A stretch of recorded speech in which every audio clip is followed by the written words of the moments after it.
Hello and welcome to Ode to Games. I'm Kevin Valleen, joined alongside just Zach Ross. How you doing, Zach? Not doing good, Kevin. We're down a member, and it might be permanent. Yeah, the show's going to be a little bit different moving forward. If people aren't aware, the Game Awards happened just the other day. And on this show, Logan said that if It Takes Two won Game of the Year, he will be leaving this show.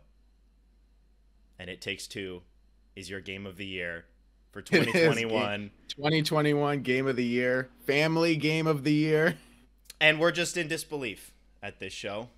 Can't believe it. It's truly a dark time for OT. It is absolutely unbelievable. Oh, God. I can't believe it. Zach texted me no in all caps when it happened, but it can't keep me away. It can't keep me away from you guys because it takes three to make this podcast happen. It does. We can't do it with just two. Can't give It Takes Two the satisfaction of only doing this with two of us. We have to prove it wrong. How you doing, Logan? It takes three. I'm not doing it. None of us are. No, in all reality, it's fine. It was more funny than anything. When it ended up winning Game of the Year at the Game Awards, it was just so unbelievable. I don't get the disconnect between our experience and what everyone else who played this game thinks. We seem to be the only ones who don't like it. Yeah, Weird. I was looking online afterwards, and everyone's just like, "This was the correct choice out of all the picks." I'm like, "What? What am I missing here?" I really liked their last game. I couldn't even finish it. Also, in one of the intros for the Game Awards, they showed by far the worst scene in that game. The most scarring scene. They showed the most scarring two parts of that entire scene in like a flash. It was baffling. We're obviously proud of that moment. Yeah, and Zach and I even tried to go back and play It Takes Two this week. This was before the Game Awards, but we were just trying to cross some games off our list before the end of the year. I booted up It Takes Two semi as a joke, and we play it for a while, and we're in the snow level. We finish the snow level off. We get to the next area, and I had just had enough. We played for, 20 minutes max? And I can't stand the gameplay. It is so routine and basic to me. I don't get why everyone's like, oh, it's so much fun to play with your partner or with a friend. It's like, no, it's I know we talked about this months ago when the game came out, but it's just like A Way Out was cool because it kept shaking up the gameplay in really cool ways in terms of like this realistic looking third person action game. But It Takes Two is competing with the likes of Super Mario Odyssey and other 3D platformers like that. And it's just so basic compared to it in its mechanics. It introduces this thing, you play with it for 10 minutes, the puzzles are just mind-numbingly easy, and then it rips it away from you before it has time to develop it and get complex and interesting. And that's the whole game, and it doesn't work for me in this genre like it did work for us, for all three of us in A Way Out. At least we can say that it did not win Best Narrative. I think Guardians of the Galaxy did, and none of us have played that. I mean, I've heard it was good. I heard Guardians of the Galaxy was very good. Yeah. But of all the awards that it was up for, I think Best Narrative was most egregious. Yes. So absolutely. Glad that it didn't get that. We'll get to more of the Game Awards news and awards in a minute. But first, Halo Infinite is out. Parts of it. Oh, yeah. Parts of it. Officially. Most of You it. want to play online multiplayer? Or no, split screen. Is it split screen? Which one? Online co-op and co-op, split screen are not here. And no Forge. Oh, campaign co-op. No Forge. Yeah. But campaign, in some form, is here. Yes. Logan, how is it? Have you had a chance to play it? It's amazing. It is amazing. I finished it. I have played the whole campaign. So I actually got it the week before it came out. I wrote the walkthrough for Halo Infinite on IGN, which was a pretty cool opportunity, but that also meant I got to play it starting earlier in December, and it's super, super good. I think it's maybe the best Halo campaign. I've finished all of them except for 2 I almost finished, but I got stuck on some flood stuff and never quite finished it, and ODST I never played all the way through, but I'm really, really impressed with the campaign. Its open world is not that overwhelming, and it really fits. It really fits for the Halo gameplay. We'll talk about that more, because Zach's also actually been playing it too. Oh, you dove in. I thought he wasn't going Overall impressions, it's really good. Yeah, well, since the co-op seemed to get pushed further and further out. I just made the decision to play it, since by the time the co-op is available, I'll have the urge to want to play it again. So I decided to just go in and play it by myself. I'm about 6 hours in, but I don't really feel that far in. It's probably a pretty long game given the open world style, and I'm hitting a lot of checkpoints in between these missions, so it's extending the playtime quite a bit. But I am absolutely loving the open world, like Logan said. It does fit. It feels like a classic Halo, but also with all of these new mechanics, and it's got the gimmick of the grapple, grapple shot that for the open world maneuvering, which makes it so much fun because of the momentum carrying you over hills. If it was just like grapple and then go exactly to the point where you grappled, that wouldn't be as fun, but the momentum carries him and he can like fly quite a distance with this grapple shot. It's actually some really fun movement mechanics that I'm glad they added, because otherwise you would have to rely way more heavily on using vehicles and stuff like that. But if your vehicle gets destroyed by the enemies, or you find yourself without one, this is a great alternative. So definitely having a lot of fun moving around the Halo installation.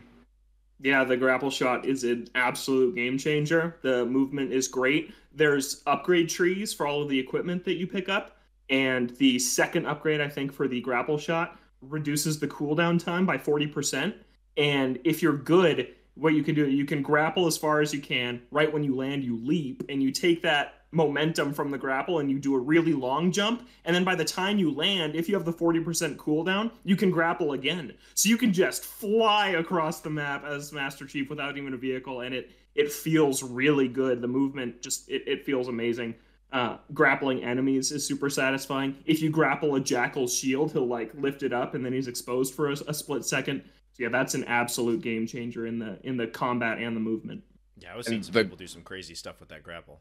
Yeah. Grapple you can grapple guns and explosives and bring them to you. So if there's a bomb on the other side of the map, you can grapple it, grab it, and chuck it at enemies. It's absolutely fantastic. I love it.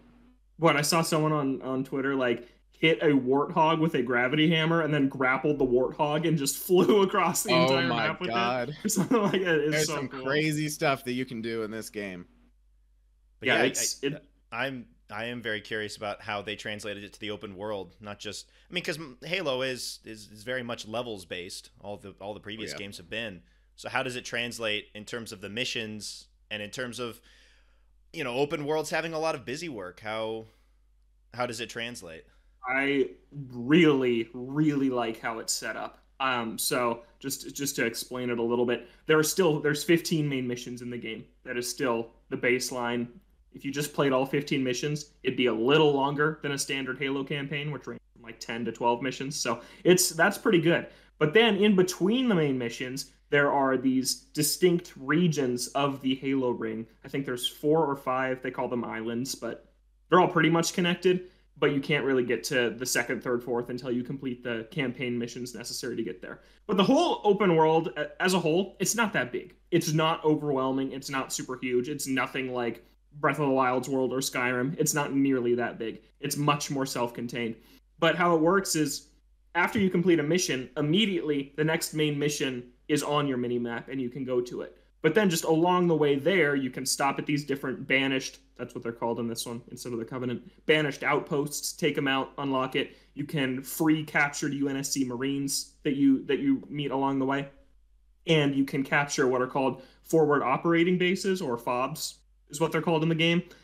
And the FOBs are really where everything else you do comes into play. So there's this Valor system is what it's called. And the more side objectives you do, whether it's rescuing the Marines or destroying the outposts or a couple of other things you can do, you earn Valor points. And these Valor points, in the pause menu, there's a little experience grid that shows you, when you get 300 Valor, you can now get a shotgun at your FOB. When you get 500, you can summon a Warthog at your FOB. So basically, you're doing these objectives around the entire world to upgrade what you can summon at your forward operating base. So if you do everything, you can summon like a Scorpion tank and the best weapons, grenade launchers, a bunch of Marines to help you out, and you can go into the main missions decked out. Because like 4 or 5 of the main missions take place strictly in the open world.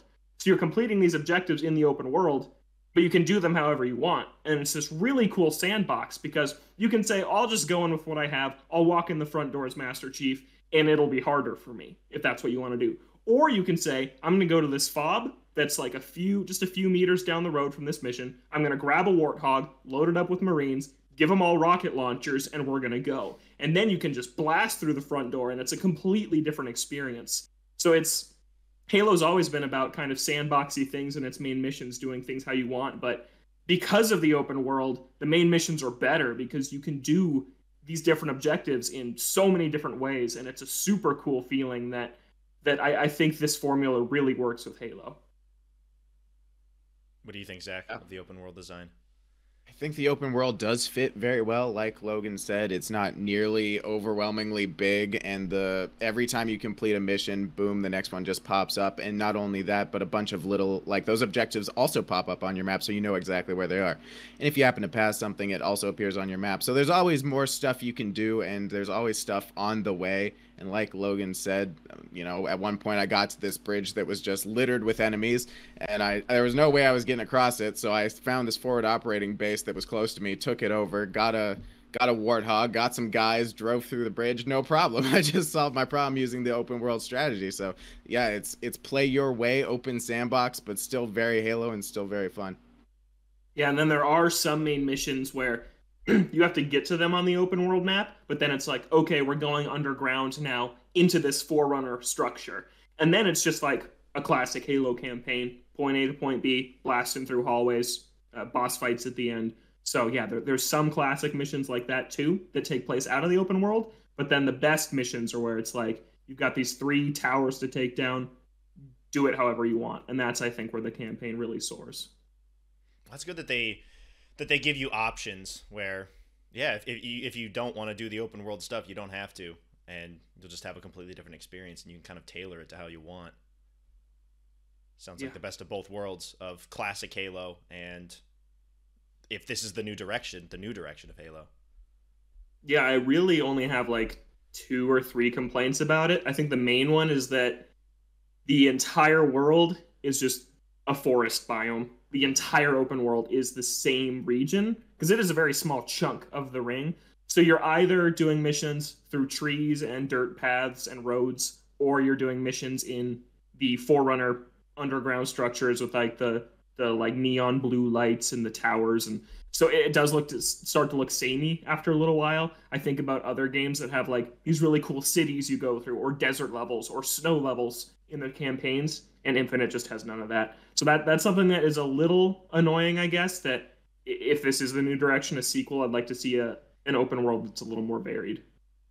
Yeah, having different biomes that you could go to, some sort of like mountain or something for snow, or so you're not just looking at the same thing over and over again. Yeah, but that's pretty minor, I think. Like, yeah, it's not a huge detractor. I just wish that it looked a little visually different sometimes. And then my other complaint's the story is not good. Yeah. The story is but not were you expecting good. something different? No. It's better than Halo 5 story, certainly. But overall, it's very convoluted. I thought this was kind of going to be a reintroduction to the Halo universe for a lot of people. But some of the stuff going on, and I played Halo 5, and I'm like, I have no idea what this is. I mean, what? The main enemies are from Halo Wars 2? Yeah, Is the Banished. it a big deal if you didn't play that game? Do you not? Is there like I didn't play that game, and I had that... no idea who they were, and they don't really explain who they are. I did some research beforehand, knowing they would be the main enemy of Halo Infinite, but I had no idea who the Banished were because I hadn't played these games. And I mean, they're cool. They're really cool enemies. But yeah, there's really no explanation as to what's going on. I mean, there's an opener. Give some context to the Banished, but really not nearly enough. Yeah. Yeah, that was kind of an interesting point to have this like rebrand of Halo with a main villain from a spin-off that I'm not sure a ton of people played, Halo Wars 2. But if the gameplay's fun, then that's good enough. That's the most important thing, I think. I wish it had co-op too. This would be so fun in co-op. Mm-hmm. Yeah, I kind of understand more why it was more difficult to implement in this one. Seems like it would be. Yeah. Can everyone just summon like their own banshee at these bases and just go crazy? Like, I'm excited for when it's here because we're gonna play it again for sure when it has co-op because there's gonna be a lot of options and cool stuff that can happen and just messing around in the open world like, oh, I'll race you from here to here on our mongooses because no other campaign has had that. It's Forge where you have to go to do that, but I can see a lot of opportunities for those kind of fun things just right there in the open world. Do like games and activities with the grapple hook? Yeah. Do like grapple Absolutely. races or something? Or Yeah. when does that come out? May. It got pushed to like It May. was, I Yeah, thought it that's was why I like, decided. when was the original date? It was supposed to be February. Okay, I thought it was When it got pushed to May. May, I decided to play it this year. Okay, that makes sense. Yeah, because I was like, oh, February, like that's not too far, right? It's not No, that May. long a wait, but It's nope. almost that's a half a year away. Yeah. And it makes me, I don't know if torn's the right word because I do absolutely love the campaign in this game, but like I'm thinking about like my rankings for the end of the year, and I have a hard time placing it as high as I think it should be because to me it's an unfinished product because there's these things that are promised that just aren't here yet. So I think eventually this could end up being my favorite Halo game. I think it's that good, but it is weird that Forge and campaign co-op aren't here yet. Yeah, the whole release schedule of the game's been weird. Dropping the multiplayer like a month in advance, and then dropping the campaign, missing co-op and Forge. 6 months later, then you get co-op and Forge. It's like it has 3 different release dates. Yeah. But at least it's good. Microsoft needs that after Halo's been kind of dormant for the last half a decade or more. Yeah. Long time, yeah. It's just so awesome because I feel like this game's made me reconnect with how much I used to care about Halo. Because Halo, I used to be so into it, like late middle school, early high school. And then 5 just killed it all. It killed everything I cared about for the franchise. I was done with it. And then through college, we played Halo like once, Kevin. We played like the first mission of Reach. Yeah. And that was it. And it's like I haven't played in this world for so long. So to have a game where I love the multiplayer, and I suckered Zach into getting in. He's been playing the multiplayer with me too, and I love the campaign. It's like, man, I'm reconnecting with this franchise, and I think that's probably the case for a lot of people. I think that Halo Infinite is so far a decent success story outside of the toxic fans who are complaining about the Battle Pass. Yeah, that stuff's gross. Don't support that. No. So now that you're done with the campaign, is it just back to the multiplayer? Or is there still stuff that you could do in the campaign in the open world? Yeah, well, I had a kind of a weird experience since I did play it early. I played it in this different build than the final release, so I lost my save file. I didn't get to keep it when the full release of the game came out. Fun. So I'm just replaying it right now. I played it on Heroic originally because that's what they wanted me to write the walkthrough on.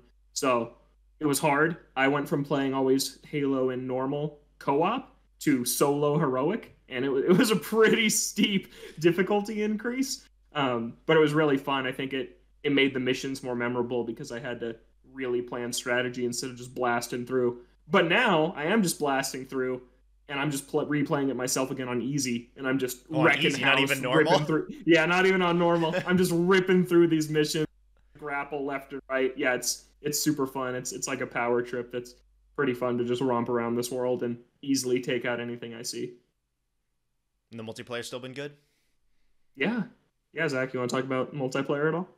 Yeah, so as Logan so not subtly put it, I've been suckered into playing the multiplayer, which I was not planning on doing. But That's what we do with you, Zach. We make you play stuff. I'll apparently play anything if you wear me down enough. So, when Logan and I hung out, we played some Halo multiplayer. Very, very good. I knew I would like it. I don't know how we've already devoted quite a bit of time to it. And every time we play games, we do at least a couple matches of Halo. It is very addicting. It's very fun. There are 2 options. I believe Logan's talked about this on the show before, but there's the big 12v12 and the smaller 4v4 fights. I'm not a huge fan of the 12v12s. There's a lot going on in those. My brain can't process that much.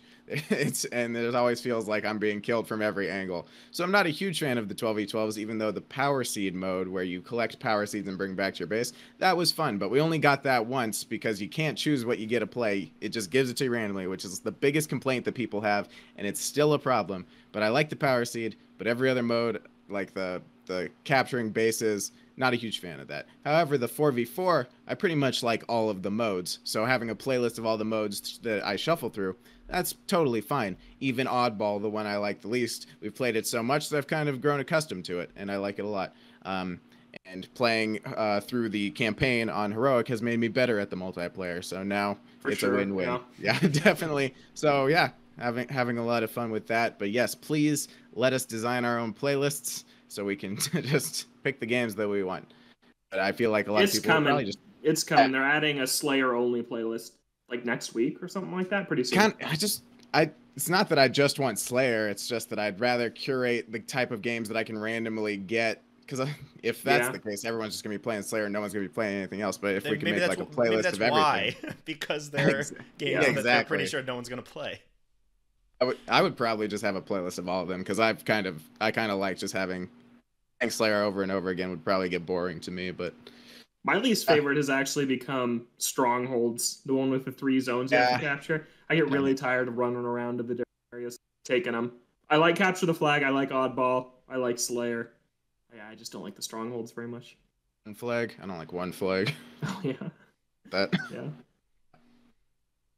I'm glad that it's actually good after the year delay on this thing and all the controversy surrounding it. I'm glad that it came out and both the multiplayer is good and the campaign's good. Yeah, I feel like we talked about it on the show so much. I was like, what is this game going to be with the long delay and the weird release? And yeah, I'm really happy with how it turned out. I also like how it looks. That was a huge thing when the game was delayed a year. It is by no means the most gorgeous game you'll play, like Forza Horizon 5. It looks way better than this game does. But this game looks like what Halo 1 used to look like in my brain. And then I went back and I rebooted the Combat Evolved Anniversary Edition, even the 10-year remake, and I was like, whoa, this does not look that good anymore. But Halo Infinite definitely looks like Halo 1. They abandoned the weird, very different looking art style of Halo 4 and 5. Yeah, which looked almost like more futuristic. I don't even know how to describe it. I just remember a lot of orange or something. Yeah. 4 and 5 look a lot different, but this looks like if you played Halo 1 when you were a kid, this is what Halo 1 looked like in your brain. And that's a really cool thing to accomplish. That, like, I booted it up, I'm like, yep, it looks like Halo. And then I go and play the old ones, I'm like, whoa, Infinite looks way better than these. I didn't even really realize it. Come a long way over the last 20 years. Yeah. And the fact that original you ever going to play this, Kev? Whenever I pick up an Xbox. I don't think I'm going to play it on PC, but yeah.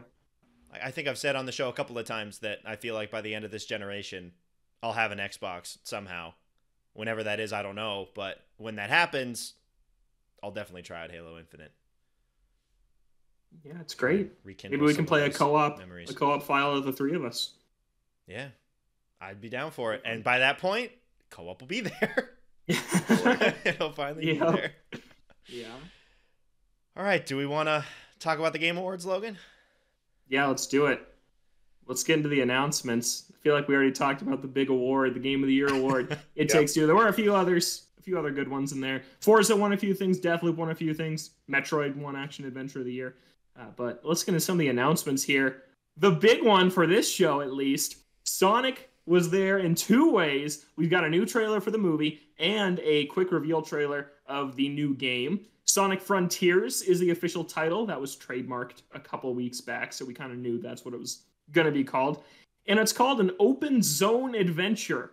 So they're not saying open world, they're saying open zone, which I think could have some implications. It's coming holiday 2022. It started out with a CG trailer, not actual gameplay, and then proceeded to some fairly choppy early footage of what the open world looks like. No actual gameplay yet of Sonic running around in this open world. First reactions, fears, hopes, Kevin. Fears. The game doesn't run very well, at least from what we saw. It's bad. It's kind of the same thing that we saw from Legends Arceus from before, where you're just looking at this and you're like, they probably should have waited a little while to show this off, because it looks a little bit rough right now, especially for like this big moment where Sonic Frontiers is supposed to be the formative Sonic game for the next decade or whatever, like Sonic Adventure was. And not showing off any gameplay or how Sonic actually interacts with this world, I think that's the biggest question. Because in an open world game, is it just going to be like him running around in these areas? Are there going to be kind of tracks for him to go along? Like, how traversal is a big thing, and we just didn't see any of that. So it's kind of hard to glean much from it when it's just like, hey, there's Sonic. He's doing his little like run through the forest with enemies, and then it shows some shots of the open world with no characters in it moving around. It's hard to glean much of anything from it. It's nice that they're trying something new because, man, Sonic Forces did not work at all. No, so I'm glad that they're trying something new. But having played all of these 3D games, I don't. How do I put it? There's not a whole lot of hope that it'll be good. Yeah. But I'm cautiously optimistic to wait for when they actually show gameplay to make more judgment, because as it is now, there's not a whole lot to go off of. And this is something I was talking about with Zach when we were playing Forza last, is that my biggest concern is that this open world will not be designed in conjunction with how Sonic acts as a character. My concern is they're going to build this open world that would be suited to like Link or Mario, and then just drop Sonic in, and he's just going to be zipping around, slamming into trees, slamming into walls, just not built for him. And then when we were playing Forza, I was like, this is what an open world for Sonic needs to look like. It needs to look more like a car racing game open world than an action-adventure third-person open world, because it has these long paths, it has these ramps you can go off, it has these windy roads that you have to be really careful heading up and down. And I'm like, man, if they made something like this open Mexico world map from Forza for Sonic, it could be really cool. So it's just, we're going to see what it looks like. Because if it's like, oh, it's just this generic open world, and you got this hedgehog, you hit the boost button and you immediately slam into a cliff, it's going to be a terrible experience. But if it's thoughtfully designed around him as a character, a playground for that moveset, then maybe this could be something. It also depends on what form of Sonic we're getting. If we're getting Sonic Adventure Sonic or Boost Sonic. Because Sonic. What? Werehog. I said or Lost World Sonic. Or you can get Lost World Sonic. But yeah, it's basically like, is he going to move blisteringly fast or kind of fast, like in those original games? I feel like it's going to be the former, just based on the type of world. I hope there's a toggle, depending on where you're at. You can move at a normal speed if you're in like a tight area, and then if you're in an open area, you can like boost and go way faster. Hopefully there's toggle options on speed, like a car, like you can gain momentum. Or who knows? One thing I did notice in this trailer is it showed off these really tall, like, I don't know what to call them. They're like statues or shrines, spires, but they look to have like tracks that went along up them. So maybe they are designing it like that because Sonic could like theoretically run up this shrine all the way to the top in a really cool fashion. I don't know. They didn't really go into it, but I thought that looked pretty cool. And this is something I know we've talked about a lot on this show, because I feel like we've been saying for a few years that Sonic's next step might be a more open game. And we talked about how cool it would be if you see like a Chaos Emerald up on this cliff that you can only get if you start on the other side of the map, build it up enough speed to get yourself up there. And that's actually something that's very Forza, right? Getting enough on these ramps to get 3 stars. You see an XP board and you need to do this crazy thing to get it. It'd be so cool if that's what the Sonic game was like, if it focused on momentum and a smartly designed world. And in addition to that, I was actually inspired by Halo's open world map when thinking about this Sonic game. And I would love if there was this big open world playground for you to play in, but at the end of the day, there's still a waypoint on your map you go to launch into a 3D Sonic boost level, like from Generations or like from Unleashed. So it's like you're mostly in the open world, but then there's like 10-ish levels that are the good 3D Sonic levels that we really like from Colors, Unleashed, Generations, and that one level in Forces that's good.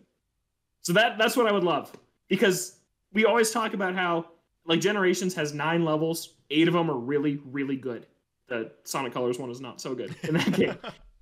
And we always talk about how Sonic Team feels they need to cram in more content to make it worth it.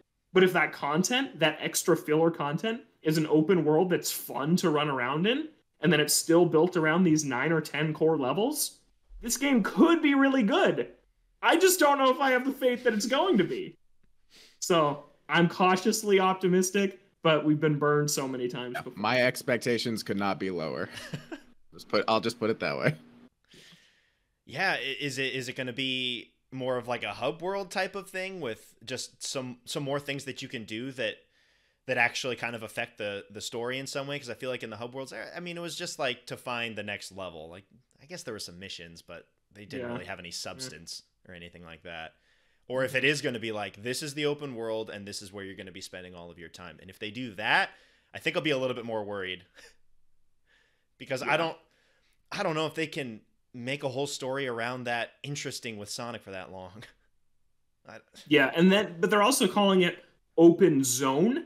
So is that like, in a typical Sonic game, there's like 8 to 10 zones. Are there going to be 8 to 10 big open areas, like Super Mario Odyssey style, where it's not an open world game, but Odyssey levels are pretty big? They're pretty big areas, and you can do stuff in the order that you want, but there still is a through line to the end. Is that what open zone means? Or is that just like a play on the term open world? Because Sonic doesn't have worlds, Sonic has zones.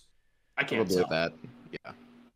I don't know. There's a lot of question marks, and basically nothing was answered beyond confirming that it's called Sonic Frontiers and that it's planned to come out next year. And there's like some cybernetic themes, like the title card is really like digitized, and there's some weird like virus chasing him at the start. Yeah, it did look very high-tech, the things that were chasing him. It didn't really zoom in on them, but it was like a pink lightning cloud. Yeah. We'll see. Yeah. Some good news, though, that I learned today is that the story is being written by Ian Flynn, who is the writer of the best Sonic comics that I used to read growing up. And I've said on the show 15 times, man, if they just had a story as good as the story in the comics, it'd be way better, because the story in the game is always bad. So the fact that they're tapping in someone who has written some of my favorite Sonic stories is really exciting. My expectations just went bop right up there. Great story. Just a little bit. Sonic's gone. Yeah. Oh, he's back. Let's go say he's back. All right, let's go finish off Eggman. It's over. Going to the Shadow Realm. Oh, yeah, we're out of there. Yeah. What was that called? Null Space. Null Space. Null Space. I hope Null Space makes a return. Yeah. Frontiers, my favorite. It's digital too. It's a little cybernetic there. There's a Null Space chasing him down. Oh god, good stuff. So that's Sonic Frontiers. Very excited, because I know no matter what, we're gonna have a good time with it, and it's gonna be whether it's good or awful. What matters? Yep. So coming holiday next year. Although I did see a leak that accurately leaked the title and that it was going to be revealed at the Game Awards, saying Sega's on the brink of pushing it to 2023 because it's not ready. Oh my god, it didn't look ready. I believe them. Yeah. Which is push it if it needs to be pushed. If we learned anything from Sonic, like, some of these games need more time than they got. Yeah. And when they don't get the time, it's a train wreck. Yeah. Sonic is such a hard game to get right. But when you do, it's really fun. It's just and when you really don't, rare. It's a broken mess. Oh, excitement. So that's not the only Sonic news, though. Sonic Movie 2 got a new trailer, and it looks amazing. So baseline, it showed Seattle, which is clutch for us, all from Washington. It showed Tails and the tornado. Tails is playing. It showed Idris Elba's Knuckles, who is on Eggman's side. Yeah, extremely very sexy. He couldn't do anything on about Eggman's side in this one. It showed Eggman himself, who's got the stash. He looks way more like Eggman than Jim Carrey did in the first one. You see some of the old characters like James Marsden, his wife, whose name I don't remember, and her sister are also in it. the best Agent characters. Stone. Agent Stone, the guy who was Eggman's lackey, is back. He had a coffee shop, which is fitting. It looked really good. I was really happy with this trailer. What'd you guys think? Zach? I thought it was incredible. Yeah, it looked really good. Definitely a lot of callbacks to Sonic, like the snowboarding, the Knuckles. Wasn't Knuckles originally a bad guy in the games? Yeah, in Sonic 3 and Knuckles. Yeah. Oh, there's, I have a strong feeling that by the end of the movie, he's probably going to switch sides. But yeah, I know. Sonic versus Knuckles is going to be pretty cool for a while there. And then Jim Carrey is much more Eggman now with the mustache and the bald head, and everything's really falling into more Sonic. And Tails is there with the original Tails voice actor. which is weird because everyone else is like a celebrity. Yeah. So it looks really good. And my expectations for this movie are much higher than they are for the game. So The only series where you can trust it'll be a good movie and a bad game. Sonic. Yeah. Yeah. Only disappointment, Chris Pratt wasn't Tails. I'm Oh my gosh. a little disappointed. would have been perfect. Yeah, it looks good. Knuckles looks good. I think Idris Elba pulls him off pretty well. Oh yeah. Mm-hmm. I like seeing Eggman actually look like Eggman. Are they gonna call him Eggman? Was he Robotnik in the original? He's Robotnik in the original. But Sonic called him Eggman once at the end. He called like him the Eggman. thought was that once he shifts over to more like crazy, he'll turn into Eggman. I wonder if they're gonna call him that or not. But it's nice to see him actually look like Eggman from the games instead of just Jim Carrey. But yeah, it looks good. Seattle as well. Shout out to that. And I'm excited. That first movie was one of the best video game movies I've ever seen. So Yeah. I have decently high hopes for this one. They show the Master Emerald, which Knuckles is the guardian of, if you remember. They showed the temple from Sonic Adventure 1, where all the flashbacks are with Tiki, that other echidna, and that you end up going to a couple times, and it's on fire at one point in Sonic Adventure. They showed that. Yeah, there was snowboarding. There was just a bunch more references, which I remember we talked about. If we had one critique of the original Sonic movie, it's that it felt like a kid's movie with Sonic there, but this looks like a Sonic movie, just with all the characters and the references. Yeah, I think it looks really good. I'm super excited for it. Coming out soon. Yeah, my guess is that Eggman took the Master Emerald and is threatening to destroy it unless Knuckles helps him, and that's why he's helping him. But then Probably, isn't they're that? gonna get it back together. Yeah. Probably how it's gonna work out. Of course. Yep. Knuckles is part of the But yeah, group. Nux, Idris Elba, Yeah. sexy Knuckles. He's so yeah. Yes. He couldn't do anything about it. He couldn't stop No. it. Well, when you combine a sexy man with a very sexy character, that's what you're gonna get. Yeah. Only one outcome. So look forward to that. Those were the two highlights for me. Otherwise, I thought this Game Awards was really long with not a ton of stuff Yeah. that we really cared about. So we got a list in front of us on the dock. I guess I want to ask you guys, since we're already like 40 minutes into this show, anything you specifically want to call out that was announced at the Game Awards? My call out is that I find it absolutely hilarious that they announced the Persona 4 fighting game, and they're like, hey, do you want to figure out what happened after Persona 4 to PS4 and Switch players that can't play it on there? Oh, Oh, I didn't even think about that. Yeah, that's You're funny. You're not playing Persona Yeah, 4, but you I can mean, find out what happens it's on after. Steam, and I'm just like, why didn't you pair both of them together? Like, that would have been so cool. You're like, Yeah. hey, for Switch and PS4 and all these other consoles, you're getting Persona 4 Golden, and if you want to see what happens after the game when you beat it, boom, here is our arena fighting game. But nope, it was just like, hey, here's the fighting game. Yeah. But And so now Switch has both the sequel to 4 and the sequel to 5, but neither 4 or 5. Because they have Strikers too, and not Persona 5. it's fun. stupid. It's really dumb. But I guess that was how the original game was, where it was like the fighting game was on Xbox 360, but none of the other games were. It's like, why is it here? Why is it on the 360? How many copies did that sell? Probably not many. I saw it at Yeah, GameStop oh a my lot. gosh. Anyways, yeah, that was kind of dumb. Yeah, I'm excited that we finally got a release date for the Cuphead DLC. That thing was announced years ago, and it's DLC, and it was announced so long ago, but it's coming out at the end of next June, so 6 months away for Cuphead. And Tunic is coming out in March. That's the Zelda 2D Zelda-like, starring the little fox. It's super adorable. That's coming out in March. And then Monster Hunter Rise was there also, Zach. You want to talk about Sunbreak? Yeah, so we hadn't heard anything about Sunbreak since it was announced back a while ago. Now I don't exactly remember when, but it's been a When while. was that? I don't remember. Is that at some sort of event? The E3 Direct? I think it might have been that. Yes, it's been a while.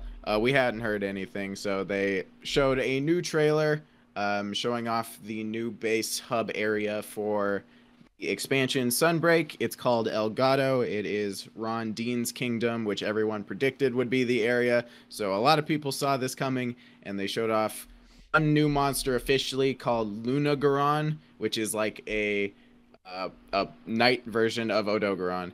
It looks pretty cool. And it's not coming until summer, I believe. So we're still not going to have our hands on this for quite a while. We haven't touched Rise in quite a while, except I actually played some of it earlier today. So I guess I have touched Rise in a while. Nice. In the last 24 hours. But it's good to see that this thing's still in progress. We're going to probably, blaze through whatever the story is pretty easily like we did with Rise. There wasn't much challenge there, but still excited nonetheless because it's Monster Hunter. Yeah, excited for it. Also, 3 new amiibo coming. One for the flagship monster, who's named what? Alzano. Okay. Alzano. Yeah, and then a new Alico and Palamute also that are Capcom wearing going nuts with those armor. amiibos. They release more than Nintendo does now. It's wild. Yeah, that looked cool. I just hope it ups the challenge in the master rank.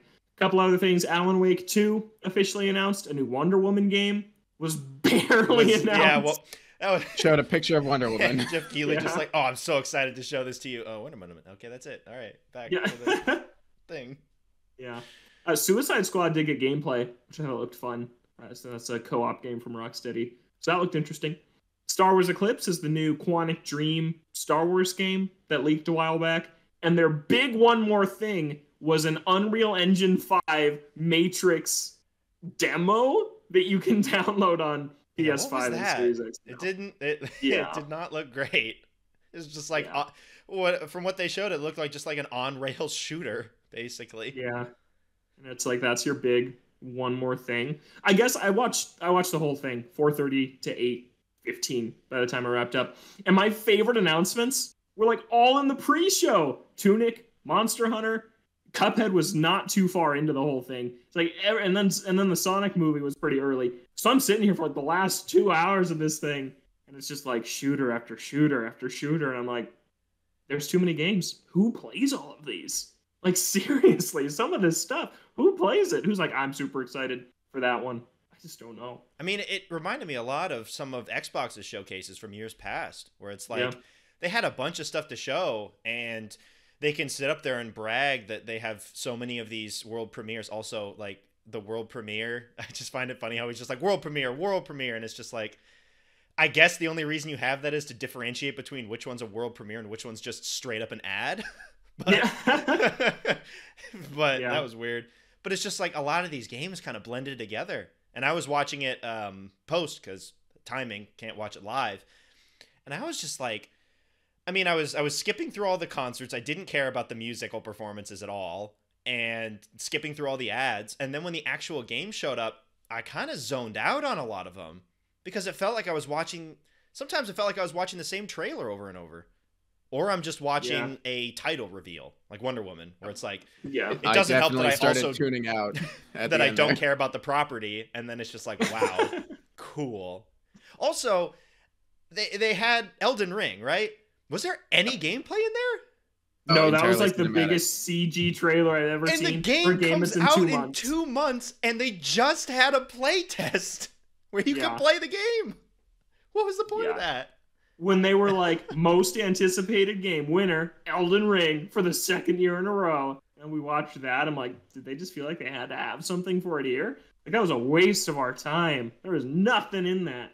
I felt that way about a lot of stuff. There was a Horizon thing that was like, nothing new. Like I couldn't tell if that was an ad or if that was real. I didn't know. I just got to look for the world premiere.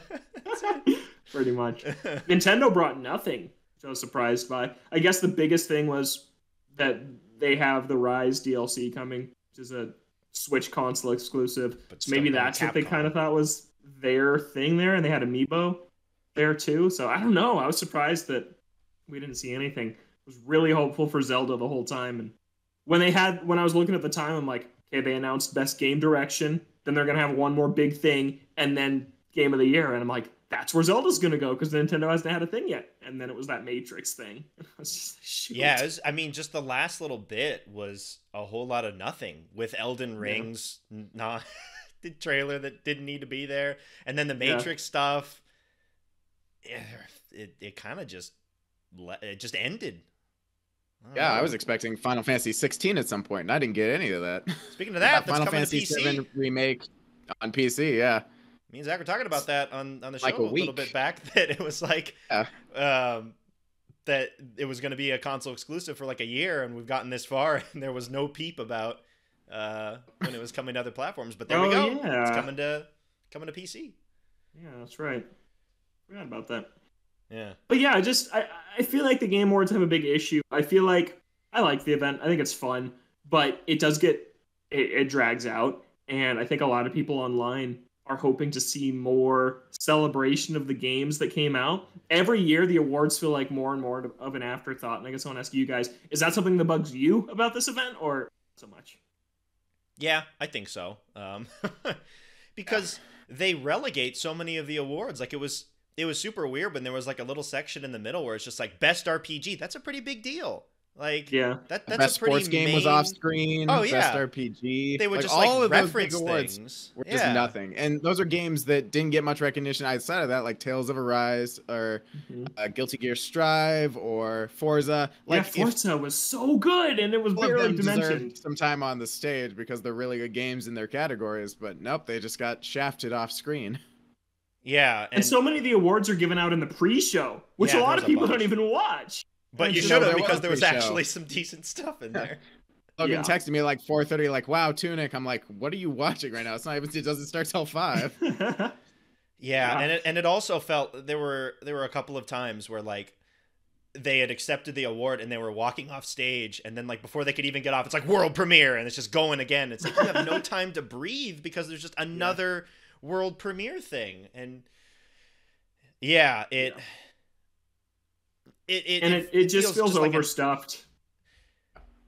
And it just feels like an ad, and it's hard to differentiate between ads and not sometimes. And I'm like, should I be is this something that's new? And then it's like, oh, the game's already out, and it's just like some weird PC thing, or like Warhammer had like 8 trailers or something. Like, yeah, I don't know. And then there's like, I almost feel like the producers of this show feel like they need to say yes to everyone that wants something in this show. I can think of so many things that did not need to be there. I'm sorry. I've said on this show that Dokevi game looks really cool. That 4-minute K-pop music video was such a waste of time. It was nothing new about the game. It was literally celebrating the reaction to the reveal trailer. And I'm like, just post that on YouTube and have the Game Awards like retweet it. We didn't need that. There were many other things that I'm like, we just don't need this right now. For how long it was too. Like the Hellblade, that's a pretty big game. That reveal was like 7 minutes. I'm like, this is too long. I just feel like there's so much stuff that you could trim. You probably could have trimmed an hour out of the reveals and had a nice paced, nice length show with a little more focus on the awards also. So, yeah. Yeah, they do need to focus more on the awards, and they need to focus on, if there's going to be games there, have something to show. I don't know. It got really tiring, one, when it feels like a very similar style of game over and over again. Some shooter with a lot of horror elements and like zombies and or some sort of monster felt like half of the games, and then a good majority of them don't have any gameplay either. So then it melds even more together. Because if you had gameplay, maybe they had something that sets them apart, or like some little gimmick, or something that sets that game apart in its gameplay. But when you don't have that and it's just all the CG trailers, like, it really feels like you're just watching the same thing over and over again. And then you get the ads, and then they're like, oh, here's an award. Someone come up and be like, oh, hey, thank you. And then it's like reveal, and then you go right back into it. Yeah, I don't know. It's long. It's long, and it all kind of blends together, and not in a good way. Like, yeah, I don't know. Also, I found it really, really tone deaf that at the start of the show they address like, oh, you know, developers need to be supported, and these companies are doing nasty things very vaguely, and then they bring out the guy from Ubisoft from Far Cry, from Ubisoft, one of the biggest companies that has had serious allegations against them. Like, what? What are you doing? Yeah. If you were going to have him come up, name drop anyone too was pretty weird. At least push that later, or not. I don't know. That felt weird. Yeah. It was definitely weaker than years past, I think. Yeah, yeah, I thought so too. Mostly because for me, just not having a Nintendo presence there, that's usually one of the biggest reveals of the show, whatever they bring there. And so to have that missing, I thought really hurt it when it was like a lot of things I probably won't even think about again until I see them at the Summer Games Fest. I'm like, oh yeah, this thing that we saw last Game Awards. Yeah, it's like Weird this not one having a game. Smash character. Yeah, no Smash character. Sad. Yeah. Well, there wasn't much else in the news this week because of the Game Awards. Uncharted Legacy of Thieves is coming to PS5 on January 28th, 2022, and to PC later in the year. So that's exciting. I'm going to replay these. You can get a $10 upgrade path if you already own these games on PS4, but they're also releasing a physical copy of this collection, which is stupidly tempting, even though it shouldn't be. Well, Yeah. I'm sure you can just wait and it'll drop eventually. I mean, Yeah. Uncharted is like $10 now for both of the copies. So Yeah. I'll probably pay for the upgrade path digitally because I think I'm just going to play 4 right when it drops in January now. Play that game like once a year. So why not play it on the PS5? I still find it so weird that they're bringing it to PC, but the first 3 games just aren't there. And you're Yeah, just it is watching weird. the end, and the end won't have the impact that it does when you've been with the characters for the first 3 games. But whatever. Uncharted 4 and Lost that's Legacy. They're good games, but it just seems kind of Yeah. weird. Uncharted 4 is in all of our top 10s. It's a great game. For Assuming one, it's in Kevin's. I think it was. I think it is. Yeah.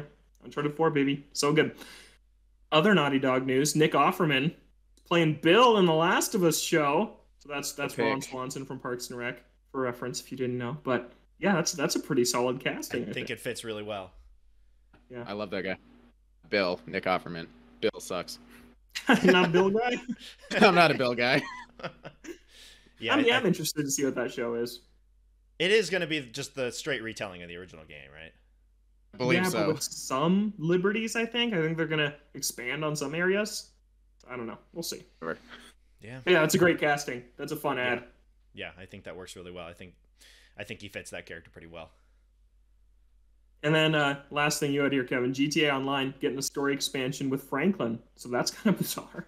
8 years after that original game came out with the original campaign, they're doing a story expansion only in the online mode, which is Yeah, weird. that's really weird. But it's also the timing of it is odd too, because now they're working on the next gen version that got delayed, and I'm sure they're working on GTA 6. It just, I felt like the opportunity to have a story expansion was like several years ago, maybe when like the new versions on PS4 and Xbox One were like a year or 2 old. I felt like that would have been a good time to like hop everybody back in, rather than now when the game's almost a decade old and it's coming to its new third console. consoles next year. I Yeah. guess, but it's coming. I believe it's coming out before that. You got like Dr. Dre in there or something. It's weird. It's really weird. But yeah, I think if this came out a couple of years ago, I would have played it. But now I just don't have an interest in going back and doing that story content anymore. I'm more so just waiting for whatever GTA 6 turns out to be in the next 5 or 10 years before it comes out. Mm-hmm. Yeah. But that's it for news. If we want to get into what we've been playing. We'll move on from this intense news week into a little lighter what we've been playing. Although It's not light, it's dark. I've played much, and it's been dark. It was a dark week for many reasons, but the first reason we'll kick it off is some heart-wrenching, sad, disgusting Fall Guys news involving Logan and myself.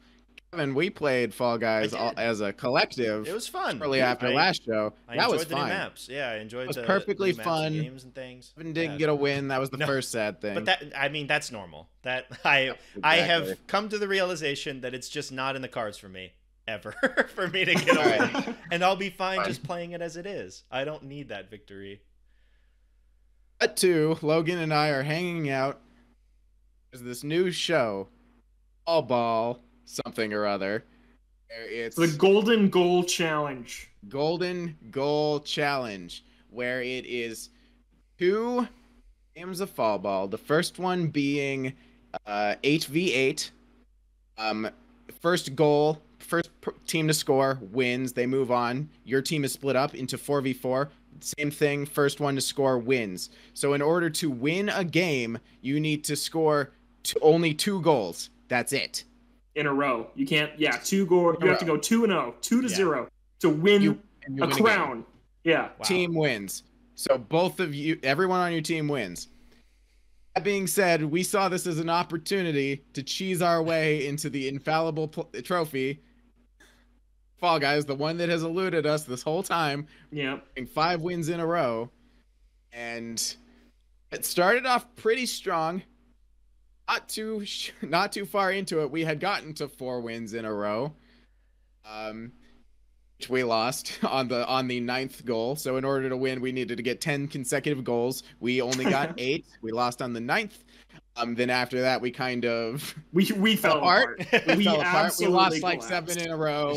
Then we went back to alternating win-loss, win-loss, win-loss, which is how it should be, really. Yeah. We're getting people who had just like taped down their X button, so they were just jumping and doing nothing, trying to just. I don't even understand why you would do that. We got a lot of AFK players. It was a mess. So the first night we just gave up. And then I came back home. We waited a day. The game had like 3 more hours. We decided to hop on, give it one last shot. We started off okay. We were alternating wins, losses. We picked up some steam. We got to 4 wins in a row with like an hour left. We lost on the 9th goal, and we just gave up. Yeah, we came so close. And that it wasn't just those 2 4-win streaks. We had multiple 3-win streaks, a ton of 2-win streaks. How many games do you think we won, Zach? 50? Did we win this thing like 50 times? How many crowns do you have now? You got 10 crown pieces per win. Yeah. And we got like 10 crowns. We played like at least 60 games. Of fall ball. And we're good at fall ball. Yeah. I felt like Zach is a shutdown goalie. He's a great goalie, and I'm a great scorer. If we scored like 100 goals, I bet I personally scored like 70 of them, and our teammates just weren't doing anything. And it's like, man, if we had a third really good teammate who was right to play with us, we maybe could have gotten this done, but it was just us. Yeah, I hit up this other guy I know from back in my Nintendo Wire days, and he is really, really good at Fall Guys. And we've had a 4 streak end with him on just the normal game on squads. And he was like, "Oh, I'm out of town and I don't have my play." Oh, I could have made it happen. Yep. Yeah. Heartbreak. But it was absolutely gutting. Yeah. One of these days Maybe. you'll get it. But season Maybe 6 is outstanding. Season 6 still is love really season fun. 6. Yeah. Still fun to play. We leveled up at least a little bit because of it, so Yeah. it wasn't a total loss. Right now, the Aloy event is happening. I hate it. It's very difficult. I like Aloy as a character, but it's just not worth it. There's like these canisters that you have to collect 2,000 of them. I'm like, there's no way that's worth it. And then there's penguins like running around. You have to carry one across the finish line, hold one for 60 seconds. Everyone's grabbing for them. No one's going to let you get one across the finish line. Logan somehow did it. He acted like it was easy. It's not. It is BS, and I hate it. I did on Slime Climb. That's how I almost got it, but someone grabbed me at the finish line, and the penguin went past the finish line. So I was like goading him, trying to get him to come back to me. And then he was like there. He was like right there. I had my arms stretched out. Then the slime killed me at the finish line. And I didn't even qualify. I was so mad that I almost vomited. Dang. That's the end of my trying to get the Aloy costume. On story. the Aloy thing, so there's also these rhinos that are like designed. So there's the rhinos from season 5 of Fall Guys, but they got kind of a new skin that makes them look like robots from Horizon, which is a pretty cool crossover. It's the most in-depth crossover they've done to this point. And they were on Wall Guys, the one where you have to jump up and get to the different level of walls before you qualify. And I fell down into the pit with them. And there were 3 rhinos, and they surrounded me in a triangle and were just like ramming into me for 30 seconds straight. I took a video because there was no one else there because I was out of place. And they were just going at me. And I still qualified, but I got last. I was in first, and they rammed me for so long that I ended up being last to qualify. And I was getting stressed because I was just watching everybody roll by. And the rhinos didn't care about them. They didn't leave me alone. It was funny. Those rhinos have definitely been a hindrance to me as well. I keep getting the same games over and over again, so. Yeah, it's a small selection. It is a pretty small selection, but that makes sense. If they're introducing rhinos, it makes sense that they had to cut down the number of games. Yeah. But hate it nonetheless. Not going to do it anymore. Anyways. Fall Guys, sad story. Hopefully we'll have some happier Fall Guys stories in the future. Logan, Halo Infinite, Fall Guys, anything else that you haven't mentioned so far? We just played a little more Forza, and I still really like it. It's really outstanding. So good. Yeah, I don't have much new to say, but yeah, I've just been in Halo mode all week because I had to be for work, and now I'm still just playing it for fun. That's it. Evan, I'll pass the torch over to you since I've got a lot to talk about. Yeah, I'll go last. You got some stuff on there. Brilliant Diamond. The main story is done. Nice. And man, the difficulty spike when you get to the Elite Four is wild. And I feel like a lot of kids are going to get to that point and then just get absolutely stomped. Because it's crazy. Because for the majority of the game, for the trainers in the routes, I was 8 to 10 levels higher than like all of them. And then I get to the gym leader, and I was about 5 levels higher than their highest level, generally. Okay. And then I get to the Elite Four, and I have also gone back and done all of the optional routes. Like I went to Iron Island, I went to the Fuego Ironworks thing, I did some of the extra routes that you can go to once you get Surf and do those battles. So like I did all of the battles that I could, and I get to the Elite Four, and by the end of it with Cynthia, she has higher levels than me. And I'm like, whoa! For one. Two, I've heard that the Elite Four Pokemon have perfect IVs, and I 100% believe it. Because I had a Floatzel, which is insanely fast, and it was getting outsped by several of Cynthia's Pokemon. Whoa. Which completely... I did notice that my Pokemon were all slower. Even my Rapidash was slower than everyone of Cynthia's it's crazy. Pokemon. And so it kind of messed with my strategy because my Pokemon, besides like Torterra, are mainly attackers and don't have a whole lot of defense. And so it's a matter of like having your Pokemon go first to get that attack off. But I couldn't do that. And so it actually got difficult in the end. And it was fun. Like that battle with Cynthia was tense. And most of the Elite Four was too, especially because I swapped over to the set style of battles instead of swap. And so, like, there were some moments where you're thinking, like, what do I do here? Like, she is going to destroy whoever is out here. Do I take the turn and swap to somebody else and think that they'll survive? Or I wonder what move they're going to use. The Elite Four was fun.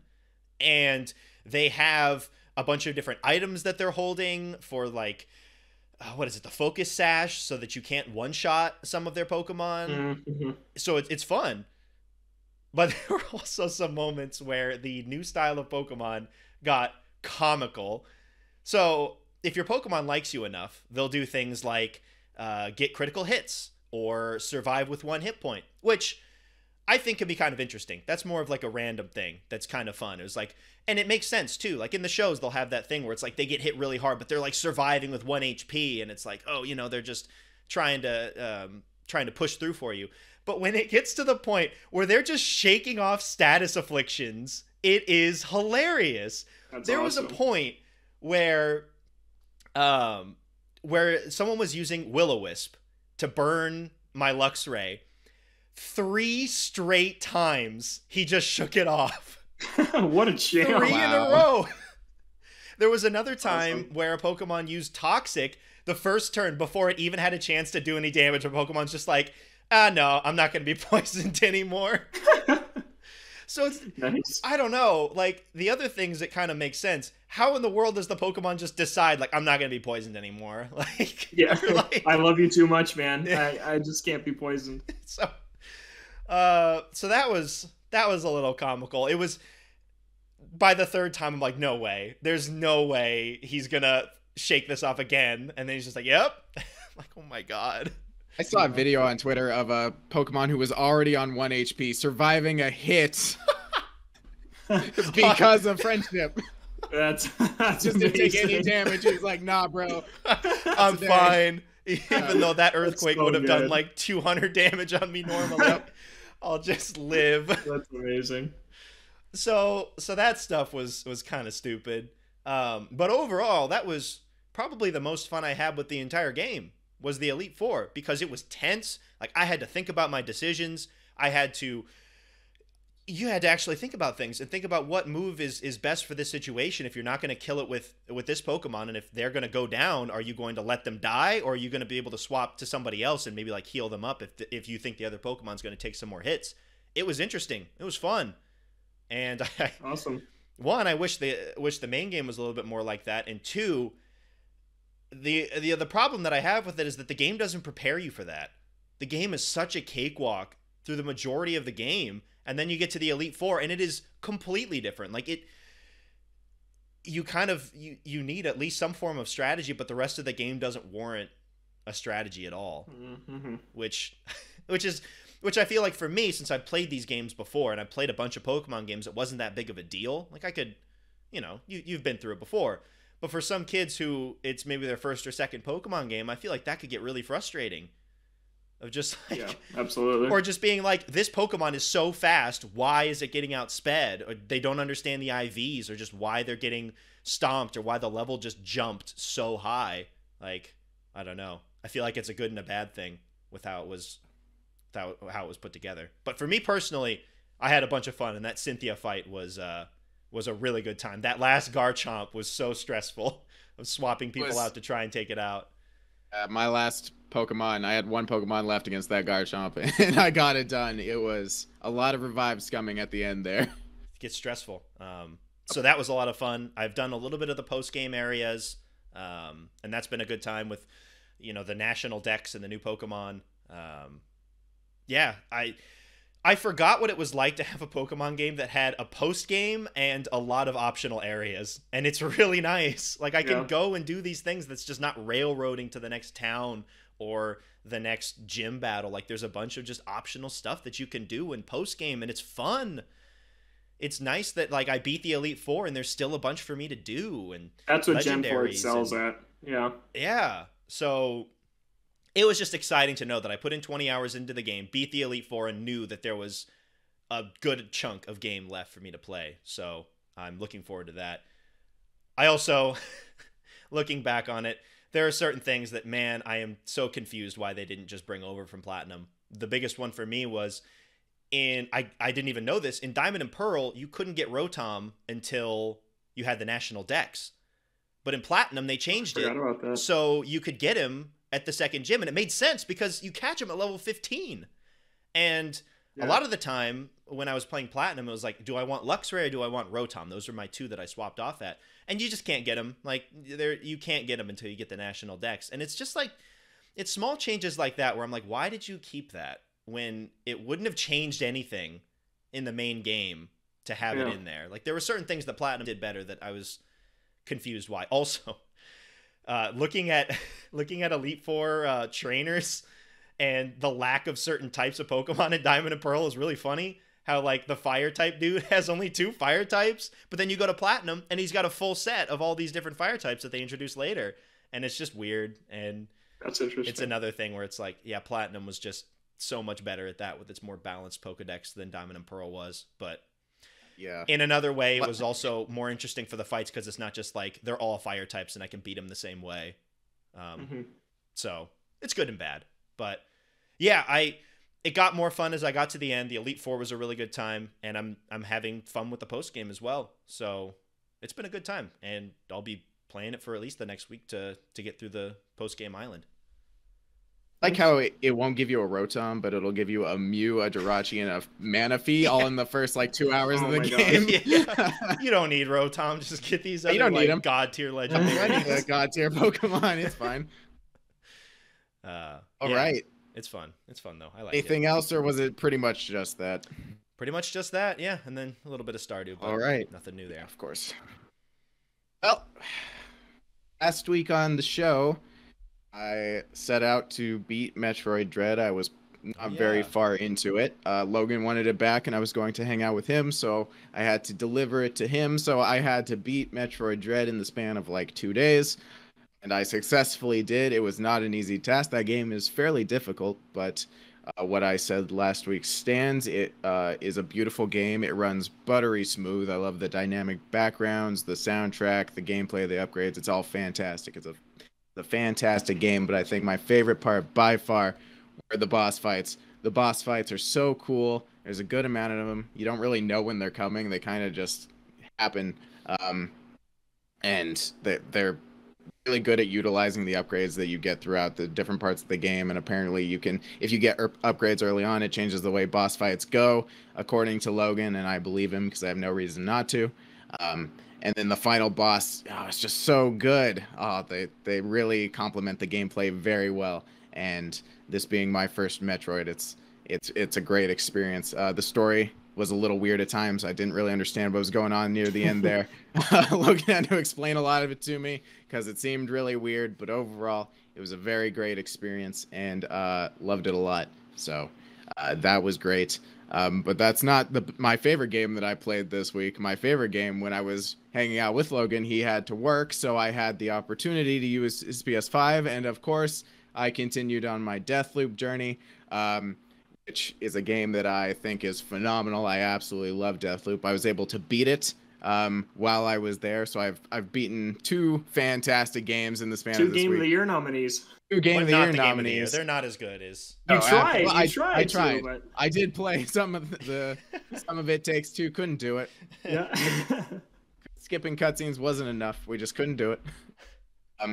So Deathloop, absolutely amazing time playing it. I knew I would love it this whole time because it's Arcane Studios. It's built in the Void engine, just like one of my favorite games of all time, Dishonored 2. So I knew going into it that it would feel great. Not only that, the visual aesthetic of the 60s, the concept of the time loop, the voice acting, the characters, the visionaries, all fantastic. It really came together for a game experience that I really enjoyed. It's definitely my game of the year. So far, I haven't finished Halo. That might squeak in at the end there, really loving Halo. But right now, Deathloop, fantastic. I know you guys were talking about the story that you got spoiled on. Now I know the whole thing, too. I like the story. I like the story quite a bit, and there's a lot of references and tie-ins to other properties. It's just fantastic. The Arcane connection, I just really loved playing Deathloop. It's the type of game where you really need to take some time. There's a lot of small details. There's a lot of stuff to do. I didn't get a lot of time to do that because I was kind of just bull rushing because I didn't have a lot of time. So I was like really trying to get through these visionaries, and I did. But yes, I'm very excited to, in the future, when I do have access to it on my own, it's the type of game that I would just platinum. So definitely my game of the year so far.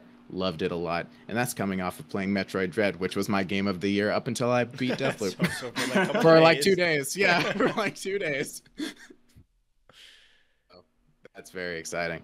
And then other than that, I finished the first. I don't know how I play this many games because I've also played Halo and Forza and It Takes Two. But I finished the first case of Miles Edgeworth Ace Attorney Investigations. I don't know if I said that right. Ace Attorney Investigations Miles Edgeworth. Ace Attorney Miles Edgeworth Investigations. Whatever you want. It's just some combination of that. You can mix and match. Yeah. He's just a defense attorney in this game. He doesn't even go to a courtroom, so he's basically just taking up the mantle of Phoenix Wright, which is weird because he's always been a prosecutor. But the first case, albeit not long, was okay. The defendant is a common defendant in some of the worst cases, so wasn't fun seeing her again. But other than that, I like Miles Edgeworth. I like Gumshoe. They're a good combination, and I like the logic and deduction of the game so far. So look forward to playing the next 20 hours of that or so. So busy guy. I've been just playing games this week apparently. So hopefully I might have a lighter week. I think I burnt myself out a little bit. Oh God. Well, it'll be good for our game of the year show. The Oldies. Really with checking the off games statue. With up to like. Have you painted it yet? No. We were gonna, but we forgot. I forgot to buy spray paint. Yeah. Really looking forward to that show. Me too. with our new award. Uh-huh. Good old Biomutant. We're gonna have 200 world premieres in that show. We So are. Look forward to the Odies. Stay tuned. Yeah. And It Takes Two will win every category. Oh my gosh. Biggest The family. disappointment Yeah. will win that. It will win something. My nominees for biggest disappointment are Monkey Ball and It Takes Two. I think I have to give it to It Takes Two because of just everything surrounding it. All right. You get my vote. Yeah. It's already won. There's only 3 of us. Yeah. Yeah. That's it. we have Spoilers decided. for the Odies. Yep. It leaked. If you couldn't tell already from Yeah. how we've been covering it before, Yeah. it would win that category. All right, we've been going on long enough. Any final thoughts before we wrap this week's show up?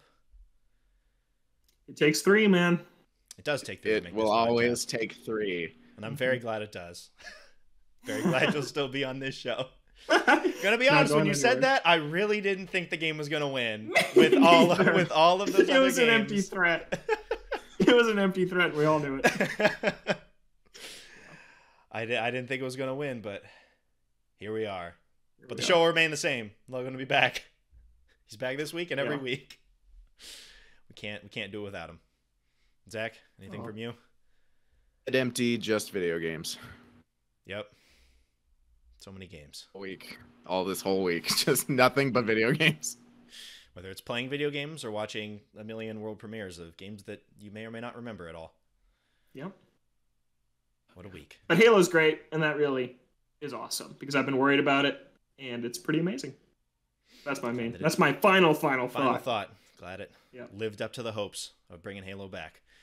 All right, that is going to do it for us on this week's episode of Ode to Games. We're here on Thursdays or Fridays on Apple Podcasts, Spotify, other podcast streaming services that you may use. OdeToGames.com has the audio version. YouTube has the video version at Ode to Games. We're on Twitter at Ode to Games. You can send an email to odegames@gmail.com. For Logan and Zach, I'm Kevin. Thank you so much for listening, and we'll catch you next week.